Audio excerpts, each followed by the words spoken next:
नमस्कार, स्वागत है आप सबका हमारे चैनल में। आज जो मैं कहानी लेकर के आई हूँ वो कुछ इस तरह से है। एक किसान एक दिन अपने खेत में काम कर रहा था। उसे एक बहुत बड़ा देग मिला, यानी भोजन पकाने का पतीला। वह बहुत ही बड़ा पतीला था जिसमें कम से कम 500 आदमियों का भोजन बन सकता था। किसान के वह किसी भी काम का नहीं था। किसान ने उस देग को किनारे खेत के किनारे रख दिया और पुनः अपने काम में लग गया। जब किसान को भूख लगी और अपना खाना खाने चला तो उसने अपना फावड़ा उस देग में रख दिया। जब वह खाना खाकर फिर से काम करने आया और उसमें से फावड़ा लेने लगा उस देग में से, तो उसने देखा, अरे ये तो एक के बदले 100 फावड़े हो गए हैं। उसे बहुत ही आश्चर्य हुआ। उसके हाथ में एक सेब था। उसने पुनः उस सेब को उस देग में रख दिया।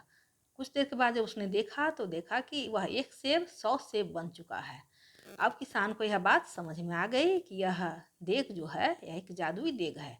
वह उसे अपने घर ले आया और घर पर वह बारी बारी से इसी तरह से प्रत्येक सामान को रखता और वह एक सामान से 100 सामान प्राप्त करता चला गया और वह बहुत ही अमीर हो गया। इस बात की खबर उस नगर के सेठ को लगी। नगर सेठ ने कहा कि मैं तुमसे श्रेष्ठ हूँ, इस पर अधिकार मेरा है। और नगर सेठ भी उस देग को अपने पास ले गया। इसी तरह से उसने भी बहुत सारे सामानों को 1 से 100 बनाया और बहुत सारा धन कमाया। फिर यह बात नगर के राजा के पास गई, राज्य के राजा के पास गई।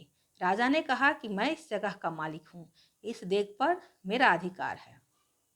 राजा ने उस देग को अपने पास रख लिया और बहुत सारे सामानों को उसने भी 1 से 100 बनाया। एक दिन राजा के मन में उत्सुकता हुई कि अरे इसमें कोई भी सामान 1 से 100 सामान कैसे बन जाता है, जरा इसको देखा जाए। जबकि राजा यह जानता था कि अगर इसमें हम एक सामान रखेंगे तो वह 1 से 100 बन जाएगा। यह जानते हुए भी राजा स्वयं उस देग में उतरा, यह जानने के लिए कि कोई भी सामान 1 से 100 कैसे बन जाता है। और राजा को अंदर तो कुछ विशेष नहीं दिखाई दिया, लेकिन जैसे ही राजा बाहर निकला तो उसने देखा कि 100 राजा वहाँ खड़े हैं और सभी ने सिंहासन पर अपना दावा करना शुरू किया। इस तरह से सभी राजाओं में युद्ध होना शुरू हो गया और सभी मारे गए।